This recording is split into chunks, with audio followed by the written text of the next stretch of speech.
This is CGTN, China Global Television Network.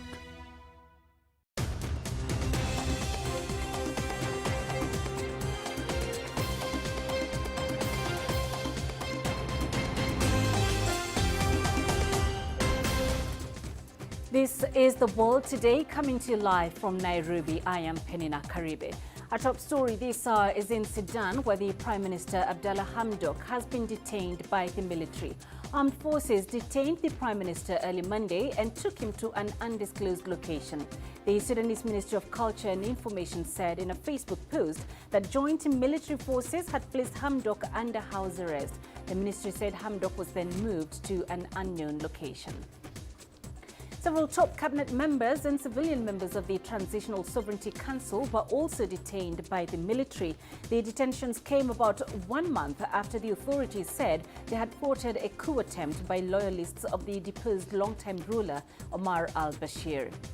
As news of the arrest spread, protesters filled the streets of the capital, Khartoum, early Monday. Reports out of the country say flights to and from Khartoum have been suspended, and the international airport has been closed with access to it blocked. Military forces have reportedly surrounded the airport. There's also a significant disruption to internet services affecting mobile and some fixed lines in the country. Sudan's Information Ministry has released a statement saying the country is facing a full coup. It has called for immediate release of all detainees. The ministry, in its statement, is also urging the Sudanese people to, quote, try and stop the military's efforts to block democratic transition. The United States has expressed alarm over reports of the military takeover in Sudan. The U.S. Special Envoy for the Horn of Africa, Jeffrey Feltman, tweeted the military takeover of the transitional government would contravene the constitutional declaration which outlines the transition and the democratic aspirations of the Sudanese people. On Saturday, Feltman had met with the Sudanese Prime Minister and reiterated the Biden administration's support for a civilian democratic transition. The reported coup comes ahead of a scheduled rotation of the leadership on the ruling Sovereign Council. The Army Chief of Staff had been expected to hand over leadership to Prime Minister Hamdok in November.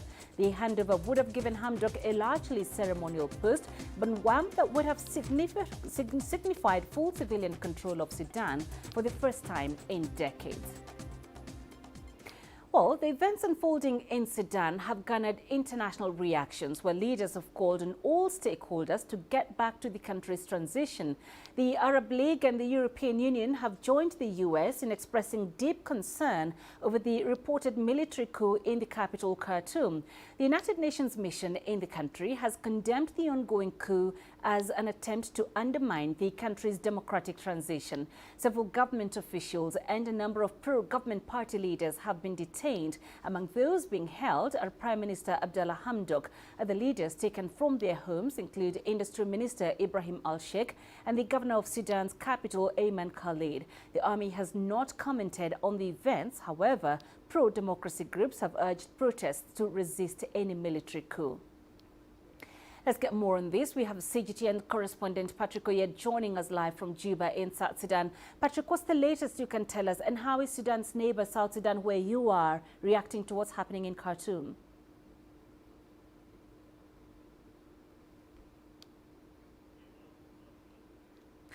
All right, I'm afraid we've lost Patrick, but we'll try and reconnect with him. But let's just broaden this conversation and bring in Dr. Andrew Yao Chi, a senior research fellow at the Norwegian Institute of International Affairs. Thank you very much, Dr. Chi, for joining us. The arrest of the civilian leadership in Sudan follows more than a week of two kinds of protest. One group calling for the military to take over, while the pro-democracy group wants the military prevented from taking over. Explain to us what is going on in Sudan right now. Well, thank you very much, Penny, for having me. What is going on at the moment is what you're seeing, clashes between 2 or 3 factions within not just obviously the FCC, which is the Forces for Freedom for Change, but also in the wider Sudanese politics. And what this is you have those who support the military, who want to see the military in charge. Some are arguing that this is being backed by the military, those protesters. The others being those who went to the streets, who would like to see the civilians take and continue to take charge. A lot of this, as you said, has been brought up or brought on due to the protest that took place over a month ago. But also, I would argue it goes further back than that. A lot of this, I would argue, is rooted in the suggestion, which is rightfully so, that the RSF and elements of the security forces should sit underneath the transitional government, and this is the civilian head. Now, some of these tensions that we have seen over the last few weeks, protests and whatnot, have also been clashed in combination with other issues like high inflation, significant rise in petrol prices and food prices in Sudan, and also some of the restructuring that is taking place, which was inevitable. But I would say, largely speaking, a lot of this has been caused by the restructuring or the attempts to restructure state policy under the civilian transitional government, whereby they have tried to maneuver in the existing system that was initiated under Bashir and have struggled, as it were, to be able to find their feet, to be able to implement policy reforms that would move Sudan fully forward. Now, that is not to say that they haven't tried, but what I would argue is that the evidence suggests that there have been more announcements and more rhetorical speeches around what they have done and the natural policy implications or policy reforms on the ground. And how do you see the international community reacting to what's going on in Sudan? I know we've covered some of those reactions from the Arab League, from the EU, from the US, all of them condemning the coup. But how do you see their approach largely towards this crisis being? Well, I suspect at some point what we will see is some sort of unified call from the regional body. The regional body hasn't spoken yet, or the continental body as of yet. I would expect at some point, while the US has made a comment, there will be a joint comment from Troika countries. This is the UK, Norway, and the US emphasizing support. You might see support from the German government coming out as well as the European Union coming together with some form of solidified argument to say, actually, there needs to be a transitional government. Now, I think what is important for the military to take on board is that even without them listening or trying to take on board what the international community is saying, you have to remember Sudan requires economic support, and this largely comes from the international community. And so it is not in the interest of the military to hold on to this long term, because it won't work in the wider Sudan focus or interest in this case. All right, Dr. Andrew Chi, thank you very much for those insights. So we can rope in our correspondent, Patrick Oyech, who's live for us in Juba, neighboring South Sudan, and hopefully this time we can be able to communicate better with him. Patrick, you can hear me, right?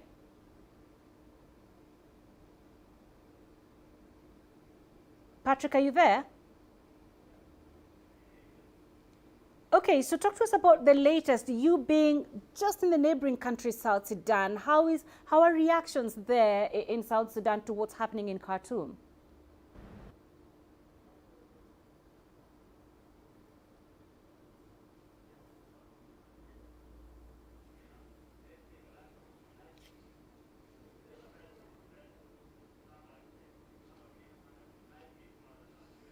All right, so let's bring in now the very latest. This is a live feed we're getting from Al Jazeera. Let's listen in to what's going on. In their hands without paying attention to the threats, political threats and economic threats and social threats. That's why in the armed forces and the rapid support forces, we were keen to take the necessary steps that will keep and maintain the December revolution until we reach the final goal, which is a civil state via fair and just elections. That's why we decided the following: to declare a state of emergency nationwide, to adhere and to commit ourselves to what has been mentioned in the constitutional document and the agreement of peace in Sudan signed in Juba in October 2020. 3, we suspend the operation of Article 11, 12, 15, and 16, 23, 24, 3, 71, 72 of the constitutional draft, and we commit ourselves to all the agreements signed by us.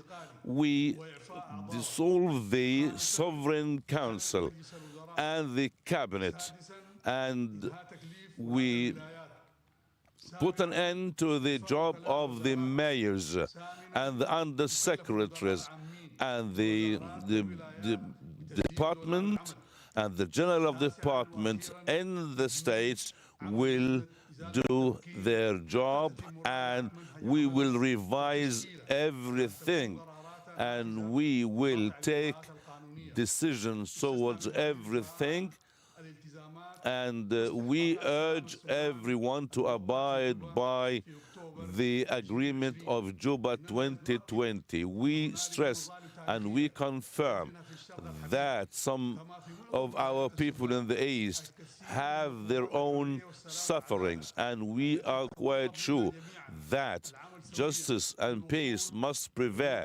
So we need to work hard in order to reach last solutions that will meet the aspirations of our people and that would sort out the problems nationwide. We believe that the December Revolution is going on because the people who have started this revolution believe in the golden aims and goals of the revolution. And we all, starting from today till the date of the elections in July 2023, we urge everyone to work hard to pave the way for better living, to create a better environment for the parties to work hard until the date of the elections. We need everyone to be ready to lead the country after the elections. A government of independent people will be formed after the elections to represent all the people of the Sudan. We will be keen to apply every rule of justice, and we will support the judiciary, the constitutional court,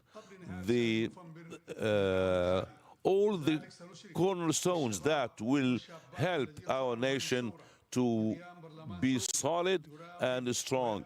A revolutionary parliament will be also created to monitor the situation and to monitor the steps being taken for the welfare of the Sudanese people. We need to work hard.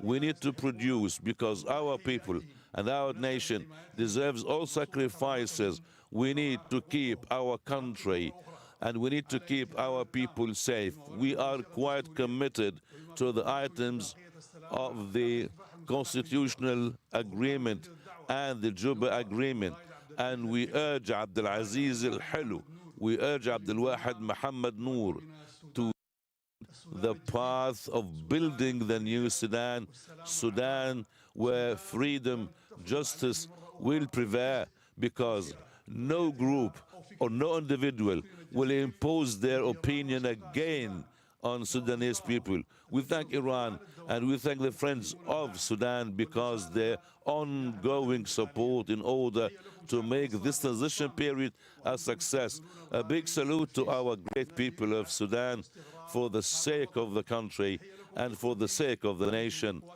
I would like to thank members of the armed forces and the rapid support forces who are doing the best. May Allah bestow His mercy on our martyrs, and Allah Almighty will do what Allah Almighty wants, and peace be upon you all. All right, that was... All right, so a live feed we're getting there from Khartoum, hearing from the military leaders who have, of course, detained the Prime Minister. And just some of the headlines we've heard from them quickly as we wrap up the world today is that they've declared a state of emergency nationwide. They've suspended the operations of several articles of the draft constitution. They are committed to the agreement signed in Juba in October last year, and they will hold the elections in July of 2023. That's it for this edition of The World Today. I'll be back shortly with more news from the continent in Africa Live. Thanks for watching.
This is CGTN, China Global Television Network.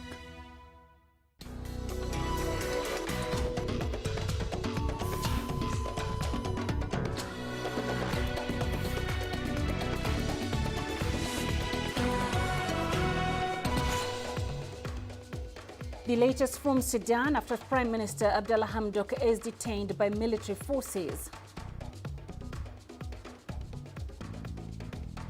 Islamic State takes responsibility for bomb attack in Uganda's capital, Kampala.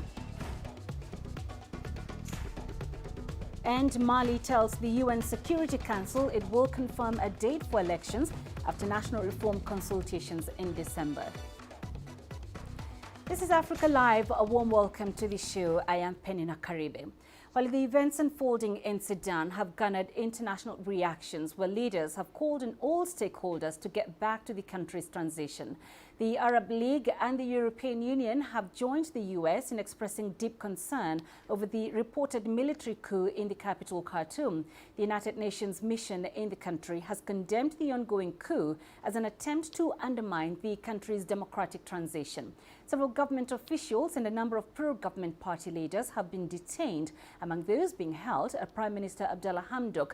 The leaders taken from their homes include Ministry Minister Ibrahim Al-Sheikh and the Governor of Sudan's capital, Ayman Khalid. The army has not commented on the events. However, pro-democracy groups have urged protests to resist any military coup. The latest development in Sudan follows an attempted coup last month. So how did the country get here? Chamgono takes us through that.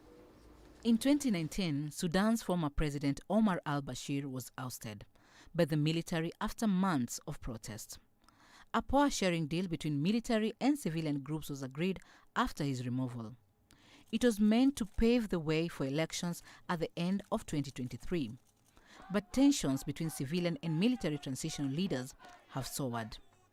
Just last month, a coup attempt took place in Sudan. Some say it was an organized attempt by the military to take power.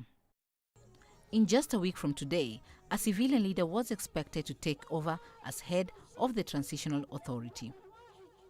Some critics say this could be the reason behind the arrest of transitional Prime Minister Hamdok and 4 other cabinet ministers, a tactic to scuttle the civilian democratic transition. Prime Minister Abdallah Hamdok has called on people to take to the streets to protest against the prospect of military rule. Hamdok's arrest comes days after he and Sovereign Council leader General Abdel Fattah al-Burhan met with Jeffrey Feltman, the U.S. Special Envoy for the Horn of Africa. Feltman urged all sides to recommit to working together to implement country's return to democracy after Bashir's removal. General Burhan said the military was keen to protect that transition. With the latest developments, the promise of Sudan's transition is in the balance. Chamgono, CGTN. All right, so let's now go to CGTN's Patrick Oyet, who's live for us in Juba, South Sudan. Patrick, just give us the latest what's happening and how South Sudan is reacting to what we are seeing in Khartoum.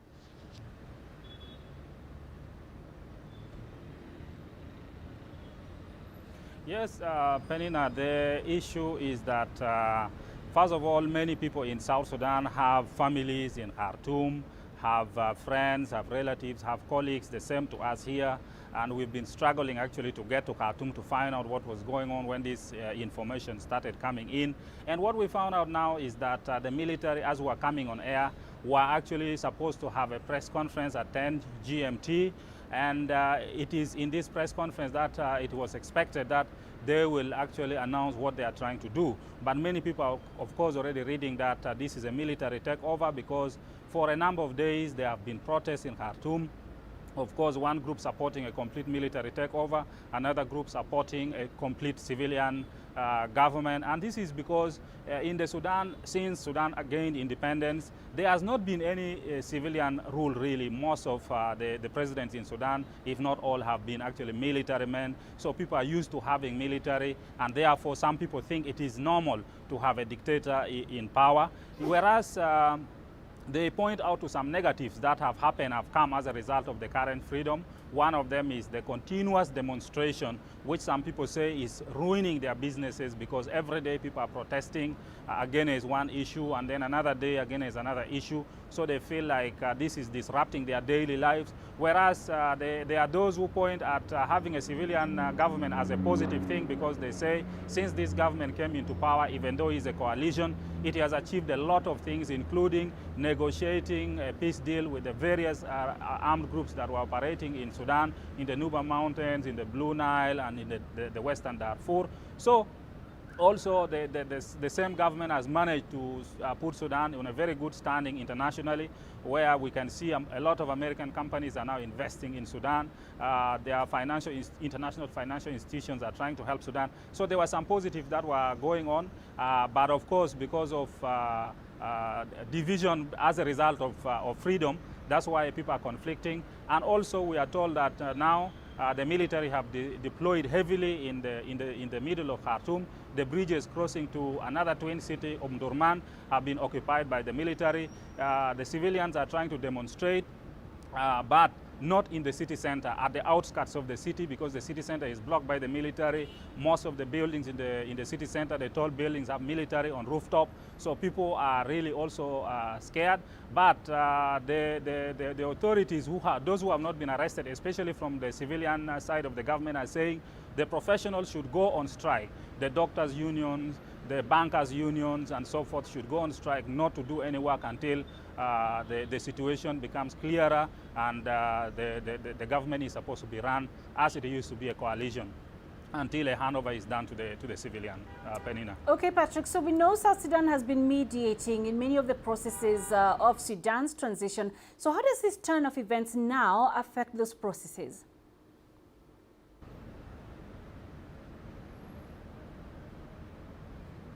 Yeah, this is something that directly affects South Sudan.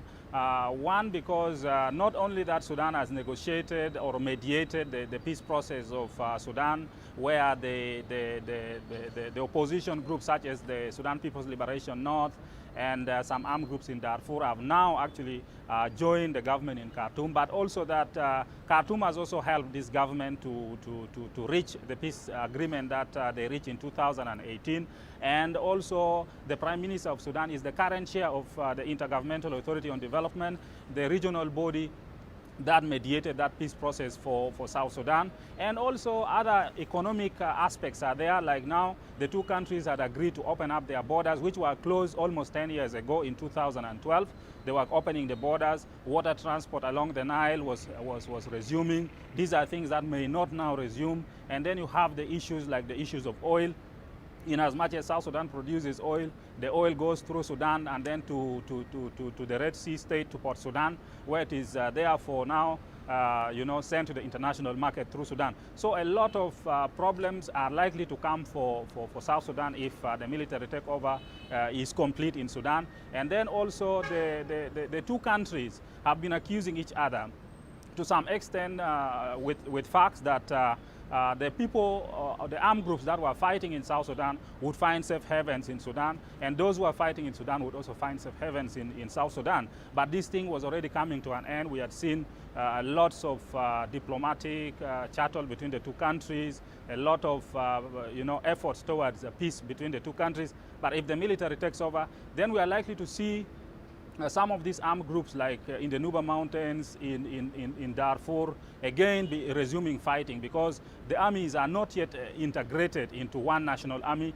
They are still operating separately, even though their leaders are in Khartoum. So it will be still a problem for South Sudan. So many South Sudanese live there, as I stated before. So many South Sudanese refugees are also in Sudan. So it directly really affects South Sudan as a country. All right, Patrick, thank you for that update. Patrick Oyetid live for us in Juba, South Sudan. All right, so let's take you now to Ethiopia, Addis Ababa, which is the seat of the African Union, and try and get a perspective from there. Our correspondent, Coletta Wanjohi. All right. I'm sorry for that confusion. We'd lost her now. She's back. So, Coletta, it's good to have you live for us from the African Union. And talk to us about the AU. It's been focusing on silencing the gangs and pushing for peaceful conflict, resolution of conflicts.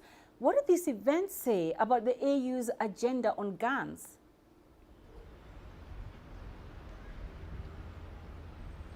Well, Peninah, as you can imagine, such themes and such agendas are set by the same member states, about 55 member states that meet and decide that there needs to have a consensus on some things. And working towards peace was one of the consensus that they set under the silencing of the guns theme years back. But at the end of the day, it is the same individual countries that pass this that have internal complications that after a while erupt either into military coups, into different conflicts and all that. So it is complicated. The agenda is set, but it is complicated by the complications that are within the same member states. As we can see, Sudan, I mean, President Omar al-Bashir was there when some of these important themes were set, but he was ousted because his own citizens felt that it was not a good time. And even now, with the transitional government, it was supported by the African Union, but still, we've seen a challenge there. So the challenge is that the same member states that set the agenda have internal complications that erupt at some point and become a mess. All right, Coletta, thank you for that. Coletta Wanjohi live for us in Addis Ababa, Ethiopia. Now, kidnappings, organized crime and gun violence are just some of the problems for Sudan's transitional government after Omar al-Bashir was overthrown as head of state 2.5 years ago. A triple-digit inflation has also contributed to a sense of unease. But as Naba Muhyiddin reports, security challenges are making day-to-day life even more difficult for many residents of the capital, Khartoum. Residents of the capital, Khartoum, say kidnappings, theft and organized crime have become more prevalent, worse now than in recent memory. And they say the government is not doing enough to deal with the insecurity. We used to open very early and close late. Now we can't do that because of the lax security. We tried to get licensed guns to protect ourselves and our shops, but authorities stopped issuing new licenses. This situation is frightening and new, but if the police made checkpoints in the main streets, they could put a stop to the crime.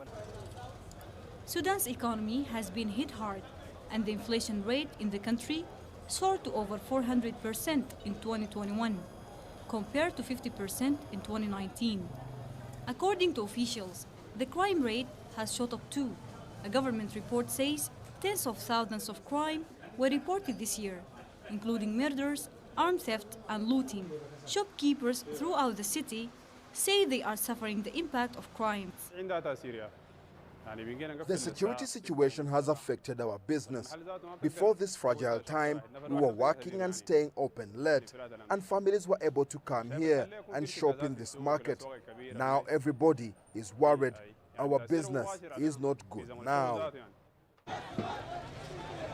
Insecurity has increased at a time when a political crisis, due to differences between the military and civilian rulers, has also affected the nation. People have taken to the streets, demanding increased political representation in the new government. The current transitional government blames people loyal to the deposed president, saying Bashir's loyalists are planning crimes to undermine Sudan's transitional government. Analysts say several factors are worsening the insecurity problem in the country. I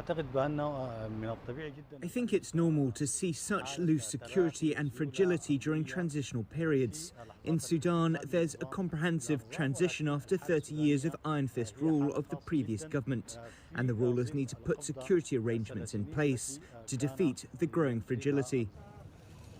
The transitional government and a coalition of rebel leaders signed a peace deal in August 2020, more than a year after the coup that toppled al-Bashir. And the many rebel groups included all have a presence with armies in the capital, contributing to a sense of lawlessness. During a visit this year, U.S. diplomats urged Sudan's transitional government to integrate the forces into one military.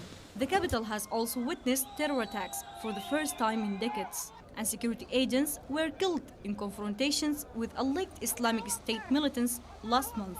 Sudanese are scheduled to go to the polls next year in elections that hold the promise of democratic change in Sudan. For now, it's a promise only, while many Sudanese worry about their safety as they go about their daily business. Naba Muhyiddin, CGTN, Khartoum, Sudan. You're watching Africa Live. Let's take a short break. Coming up. President Xi Jinping hails restoration of China's legal seat as victory of all people.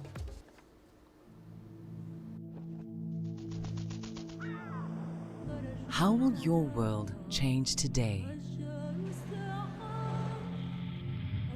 What happens here? What happens there?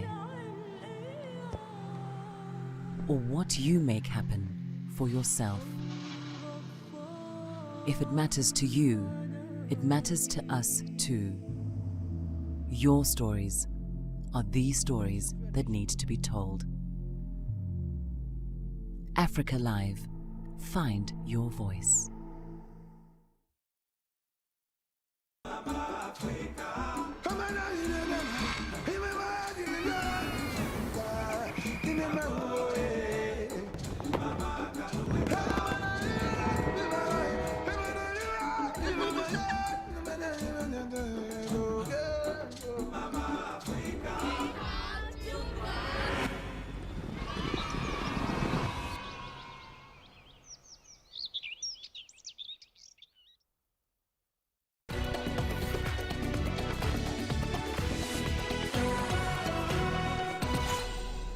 Welcome back to Africa Live. ISIL has claimed responsibility for a bomb attack in Uganda's capital, Kampala. The militant group posted a statement in an affiliated Telegram channel late on Sunday. At least one person was killed in the Saturday night attack. ISIL said that some of its members detonated an explosive device in a bar where members of the Ugandan government were gathering in Kampala. The statement came a day after Ugandan President Yoweri Museveni termed the attack an act of terrorism. He promised to deal with the perpetrators. Our correspondent Leon Senyanga is live for us in Kampala. Leon, the authorities were scheduled to speak this morning. What's the latest from them, and what update do you have on those who were injured in the blast?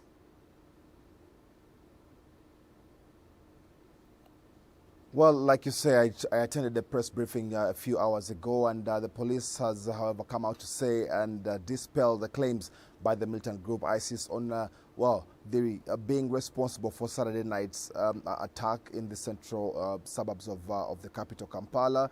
The police say they will carry out their own investigations to determine who the actual perpetrators of Saturday night's incident are. They, however, haven't ruled out any other militant group that could be associated with the act. They say that the Allied Democratic Force, which is also an Islamist group that has existed in Uganda and also the Democratic Republic of Congo, could possibly be responsible as well for this particular incident. That they still insist that at a particular point they'll come out and clarify on who exactly they have found to have been behind Saturday night's attack. Now, Saturday night's attack led to the death of one person, a 20-year-old waitress who was working in one of the eateries that was attacked.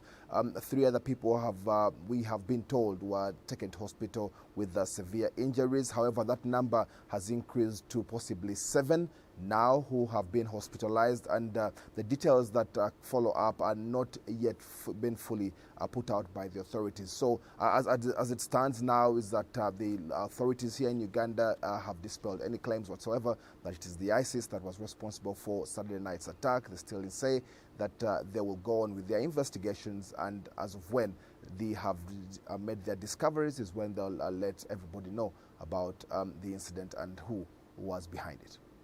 Leon Senyanga in Kampala, thank you. Of China's seat in the United Nations was an epic diplomatic battle, a journey fraught with obstacles. Yes. Africa's support was crucial. Victory saw a new era in China-Africa ties, founded on a common future and shared prosperity. A ceremony was held this morning in Beijing to mark the 50 years since the United Nations restored China's lawful seat. President Xi Jinping made a speech on the country's role in international diplomacy. He hailed the event in 1971 as a victory of all people. Xi said the past 50 years saw China's contributions to world peace and welfare of all, as the country has become the world's second largest economy. He said the Chinese people have been cooperating with people of the world to safeguard international justice. From the Belt and Road Initiative to the fight against COVID, China has been making efforts to spur world development. She also stressed the Chinese people are strong supporters of the United Nations and multilateralism. More than 50,000 Chinese peacekeepers have been dispatched to UN missions. She also called on the world to oppose unilateralism and protectionism. Instead, he said the world should be built into a community with a shared future for mankind. A resolution sponsored by Albania, Algeria and 21 other countries in 1971 saw the restoration of all the lawful rights of the People's Republic of China in the United Nations. CGTN's Daniel Arap Moy reports. In favor 76, opposed 35, abstention 17. The draft resolution adopted. On 25th October 1971, the 26th session of the United Nations General Assembly adopted Resolution 2758 admitting China as a permanent member of the Security Council. The event was considered by many as a breakthrough in China's diplomacy. Algeria was one of the African countries that played a key role in the efforts to restore China's legitimate seat in the United Nations. As a major co-sponsor country for the draft resolution, Algeria called for the restoration of all of China's legitimate rights in the world governing body. Algerian former diplomat Mohamed Belkoubi recalls events that led to Algeria proposing the resolution. Many countries at that time were reluctant to support the Algerian revolution, but China stood by our side without preconditions. Chinese support for Algeria was in all areas, even military training at the time.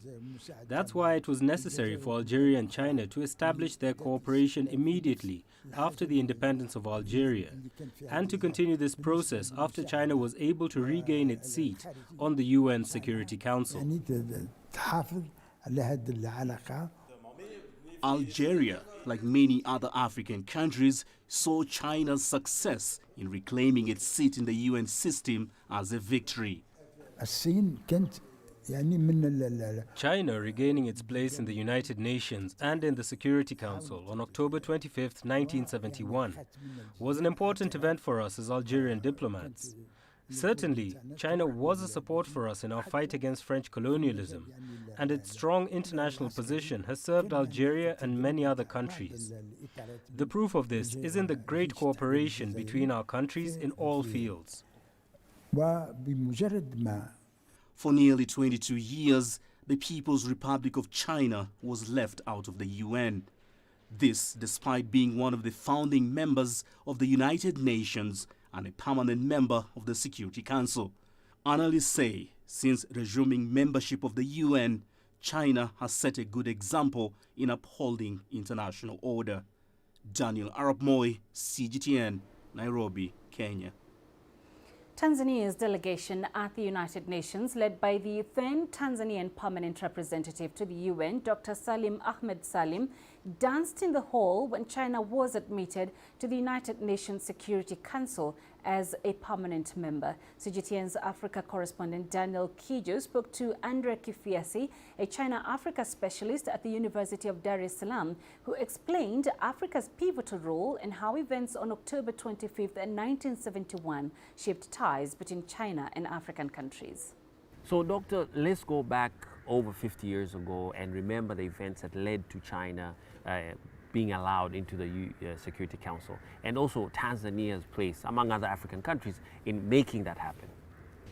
Julius Nyerere, then president of the United Republic of Tanzania, started the campaign for China's admission in 1965 after he made his first trip to China, where he committed to support the One China policy. And after that, several speeches made at the UN General Assembly.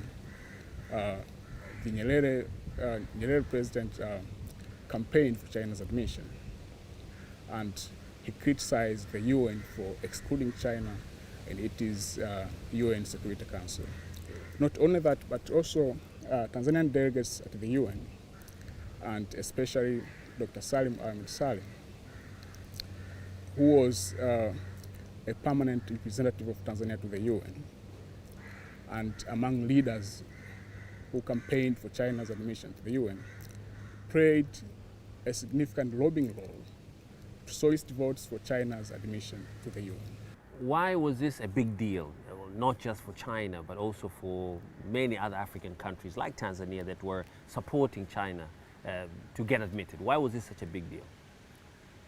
Yeah, the Chinese achievement was a big deal mostly to countries of the global south, countries which were exploited, countries which were victims of imperialism, colonialism, and neocolonialism. But for China having permanent position to the UN Security Council meant countries of the South had permanent representations in international security and peace, and also to the international global challenges. Council. And how did African countries like Tanzania maneuver this attempt to stop China? Generally, the threat was on the US's agenda to create two Chinas. The US wanted the Chinese government to have a dual representation, that it should be represented by the two governments, the Taipei regime and the Beijing regime. And it wanted so because the US was not ready to allow the PRC have a permanent seat in the UN Security Council.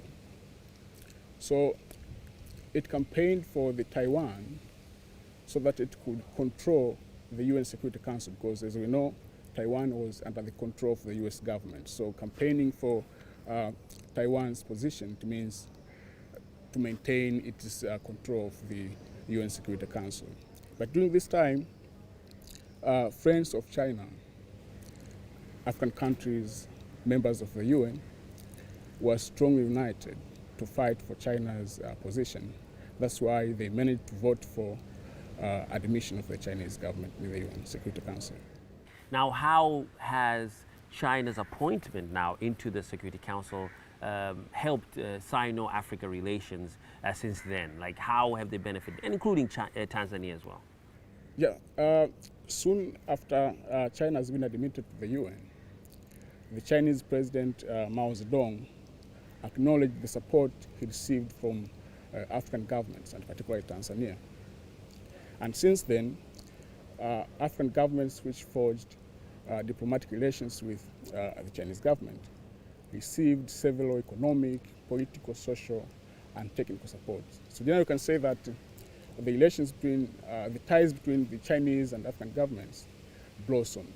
So now, 50 years later, China has been in the UN Security Council for many, many years, but is it still significant? That act that happened over 50 years ago, today, does it matter for China and also for African countries like Tanzania? Of course, and I think even the Chinese government itself remembers this a lot, because the day when China was admitted, it was like the celebration in all of the countries of the South that they won against imperialist countries. So it is a good day, a great day to remember for all countries in the global South.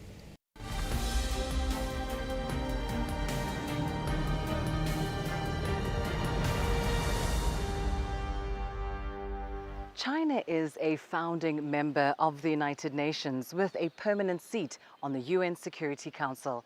In this episode of Panorama Africa, we take a look back at China's history with the organization and the Security Council and what that means for Africa today.